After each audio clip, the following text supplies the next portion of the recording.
अस्सलाम वालेकुम दोस्तों, welcome to Samaa TV Urdu. दोस्तों यहाँ पर सबसे बड़ी ब्रेकिंग न्यूज़ आपको देंगे। बॉलीवुड के स्टार संजय दत्त की मौत के हवाले से खबरें सोशल मीडिया पर काफ़ी ज़्यादा गर्दिश कर रही हैं।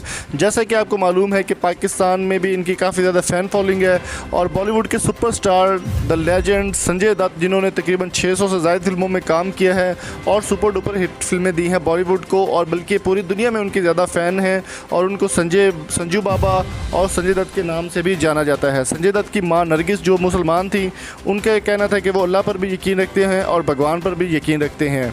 सुनील दत्त उनके वालिद हिंदू थे और उनकी वालदा नरगिस मुसलमान थी, और संजय दत्त इसी तरह से मुसलमान अल्लाह ताला पर भी यकीन रखते थे। और अमेरिका से ये खबर आ रही है कि वो लंग्स कैंसर में मुब्तला थे, जिसकी वजह से उनकी मौत हो चुकी है। और दूसरी वजह यह भी है कि उनकी फ़िल्म जो है सड़क 2 बुरी तरह से पिट गई है, बहुत बुरे तरीके से फ्लॉप हो चुकी है। सुशांत सिंह राजपूत के फैंस ने उस फिल्म को नहीं माना और उसको फ्लॉप साबित कर दिया है।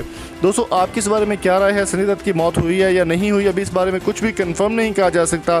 कमेंट करके ज़रूर बताएं। वीडियो पसंद आई हो तो लाइक करें, शेयर करें और चैनल को सब्सक्राइब करना मत भूलिएगा। Thank you so much. अल्लाह हाफिज़।